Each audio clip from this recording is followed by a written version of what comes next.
Assalamualaikum warahmatullahi wabarakatuh. Alhamdulillahi rabbil alamin. Wa sallallahu ala sayyidina Muhammad. Allahumma faqihna fid din wa 'allimna fit ta'wil, amma ba'd. Selamat pagi teman-teman peserta didik Madrasah Aliyah Negeri 1 Hulu Sungai Tengah.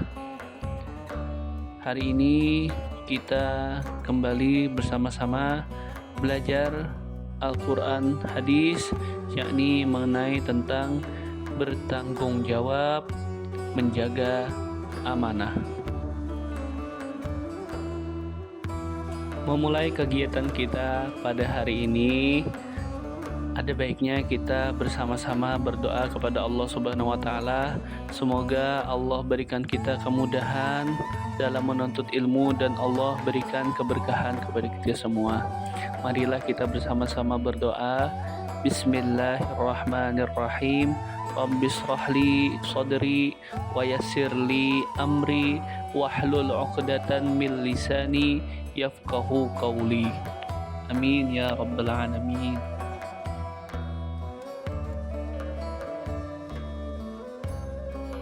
Selanjutnya, pada kesempatan ini Bapak ingin menyampaikan tujuan pembelajaran kita pada hari ini, yaitu peserta didik diharapkan mampu menganalisis dan menyajikan kandungan ayat-ayat Al-Quran tentang bertanggung jawab untuk memelihara keluarga dalam melaksanakan sholat.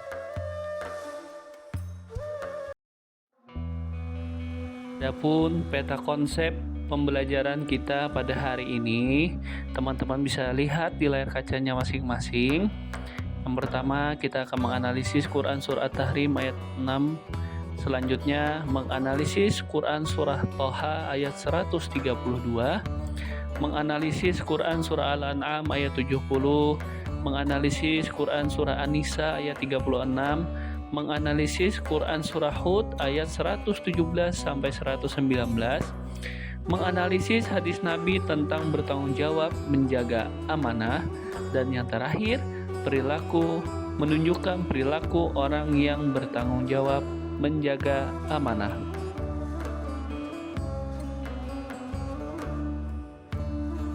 Awali pembelajaran hari ini, Bapak punya pertanyaan nih buat teman-teman. Tolong disimak ya.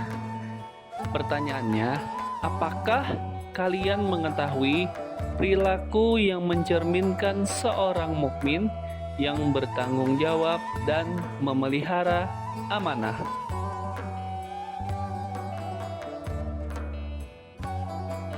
Dalam kesempatan ini, kita akan belajar Quran Surah Toha ayat 132.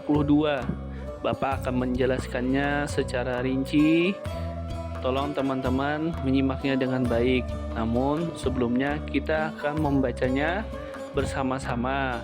Tapi kita dengarkan dulu bagaimanakah cara membaca Quran Surah Toha ayat 132 yang baik dan betul menurut hukum tajwid dan makharijul huruf. Silahkan disimak teman-teman.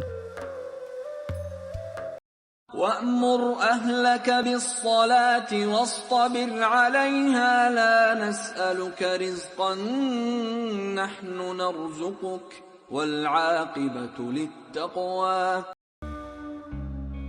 Jelaskan tentang Quran Surah Toha ayat 132. Mari kita lihat dan pahami kosakata di bawah ini.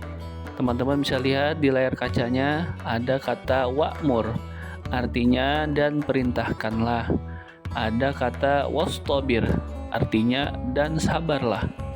Ada juga la nas'aluka, artinya kami tidak memintamu. Narzukuka, kamilah yang memberikan rizki kepadamu.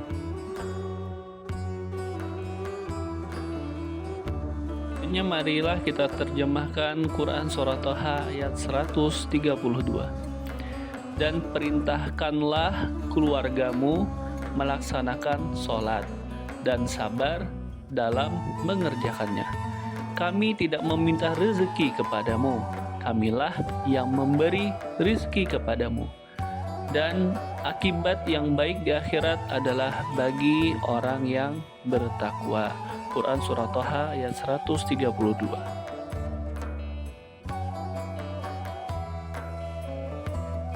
Selanjutnya adalah sabab nuzul ayat atau peristiwa yang melatar belakangi kenapa Quran Surah Thaha ayat 132 ini diturunkan kepada Rasulullah SAW. Sebuah riwayat yang bersumber dari Ar-Rafi, datang seorang tamu yang mengunjungi Nabi Muhammad SAW, dan kebetulan saat itu di rumah Nabi tidak ada yang layak dan patut untuk disuguhkan kepada tamu tersebut. Lalu Rasulullah SAW menyuruh saya untuk meminjam tepung gandum kepada orang Yahudi, dan Rasulullah berjanji akan mengembalikannya nanti pada bulan Rajab. Namun orang Yahudi itu tidak meminjamkannya kecuali dengan diberi jaminan. Maka aku kembali kepada Rasulullah SAW dan menceritakan hal tersebut. Lalu Rasulullah SAW bersabda, "Demi Allah, aku ini orang yang paling dipercaya di langit dan di bumi. Kalau orang Yahudi itu mau meminjamkan atau menjual sesuatu kepadaku, pasti aku membayarnya. Bawalah baju besiku ini sebagai jaminan bagi pinjaman itu." Belum lagi aku keluar dari rumah Nabi, turunlah ayat ini, seakan-akan Allah Subhanahu wa Ta'ala menghibur Nabi atas kemiskinan itu. Pada ayat ini, Allah Subhanahu wa Ta'ala memerintahkan Nabi Muhammad SAW dan umatnya agar menyuruh keluarga masing-masing untuk mendirikan sholat dan bersabar. Maksudnya, menyelamatkan keluarganya dari siksa api neraka dengan cara melaksanakan sholat yang diikuti dengan kesabaran dalam melaksanakannya. Dalam suatu hadis yang diriwayatkan oleh Imam Malik dan Baihaqi dari Aslam bahwa di antara kebiasaan Umar bin Khattab adalah selalu terus melaksanakan sholat malam atau sholat tahajud sampai fajar tiba. Kemudian beliau membangunkan dan memerintahkan keluarganya melaksanakan sholat dan membacakan ayat ini. Nah, dari hadis ini kita dapat menyimpulkan bahwa wa'mur ahlaka bisolah bukan hanya memerintahkan saja, bukan hanya menyuruh saja, akan tetapi memberikan tauladan yang terbaik, memberikan contoh yang terbaik, baru memberikan perintah. Jadi tidak hanya menyuruh, tapi memberikan contoh dulu. Masa kita menyuruh keluarga kita sholat, masa kita menyuruh anak kita sholat, menyuruh istri kita sholat, menyuruh keluarga kita sholat, sementara kita sendiri belum melaksanakan sholat. Di dalam kitab An-Nawadir, karangan Syekh Ahmad Shihabuddin Al-Qayyumi, ada sebuah cerita yang sangat lucu.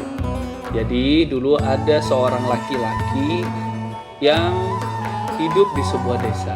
Nah, laki-laki ini punya keahlian dalam berbohong. Saking ahlinya dia dalam berbohong, tidak ada satupun orang di desa tersebut yang mengetahui bahwa semua berita yang diceritakannya adalah sebuah dusta. Nah, akhirnya pada suatu hari dia menceritakan hal tersebut kepada sang anak. Terus sang anak bertanya kepada ayahnya, bagaimana sih ya caranya supaya kita dapat berbohong namun tidak diketahui oleh orang lain? Nah, ayah tersebut lalu memberitahukan bagaimana caranya supaya berbohong tapi tidak diketahui. Yang pertama, kalau kamu berbohong, kamu tidak boleh ketawa ketika menyampaikannya. Yang kedua, kalau kamu berbohong, mata kamu harus mata serius, mata melotot, tidak berkedip-kedip, serius menampakkan atau menyampaikan sesuatu berita. Yang ketiga, kamu harus meyakinkan, kamu tidak boleh ragu. Kamu harus meyakinkan orang lain secara penampilan, pokoknya meyakinkan bahwa tidak menceritakan dusta. Nah, pada suatu hari si ayah tersebut sedang nongkrong bersama teman-temannya di desa tersebut. Nah, tiba-tiba si anak berlari dari jauh, lari dengan kencang, menghampiri si ayah tadi. Si ayah bertanya, "Ada apa, nak?" Si anak mengatakan bahwa, "Ya, adek tenggelam, adek jatuh ke dalam sumur. Ya, cepat ya, cepat ya." Nah, si ayah mendengar anaknya dengan serius menyampaikan, si ayah langsung lari terbirit-birit pulang ke rumahnya. Nah, di samping rumahnya ada sebuah sumur, langsung si ayah tersebut masuk ke dalam sumur, langsung menyelam. Nah, menyelam beberapa lama, tiba-tiba langsung muncul ke atas dan bertanya kepada anaknya, "Nggak ada, nak, ada di dalam sumur." Beneran ya, ada tadi jatuh ke dalam sumur." Akhirnya si ayah menyelam lagi untuk kedua kalinya. Menyelam dengan waktu yang lama, akhirnya muncul lagi ke permukaan. "Nggak ada, nak, ada tenggelam ke dalam sumur." Beneran ya, tadi ada terjatuh ke dalam sumur." Akhirnya si ayah pun menyelam lagi untuk ketiga kalinya, menyelam dengan lebih lama.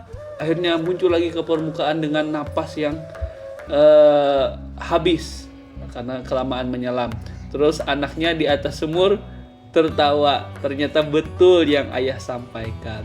Nah, dari cerita ini kita bisa belajar bahwa orang tua itu merupakan cerminan anak. Orang tua itu merupakan trend center bagi anak. Apapun yang diajarkan, apapun yang ditampilkan kepada anak, maka itu akan menjadi sesuatu yang dipelajarinya, akan menjadi cermin bagi dirinya. Nah, maka dari itu penting bagi orang tua untuk menjadi tauladan dalam kehidupan sehari-hari, bukan hanya masalah sholat, tapi dalam seluruh aspek kehidupan seorang manusia. Demikian yang dapat Bapak sampaikan dalam kesempatan ini. Semoga ilmu yang sedikit ini dapat membawa manfaat dan berkah bagi kita semua. Terakhir, Bapak minta pendapat dari teman-teman. Selain itu, kira-kira apa saja suri tauladan yang bisa diberikan oleh orang tua kepada anak-anaknya? Silahkan isi di kolom komentar ya. Demikian Bapak akhiri dengan wallahul muwafiq ila aqwamit thoriq. Assalamualaikum warahmatullahi wabarakatuh.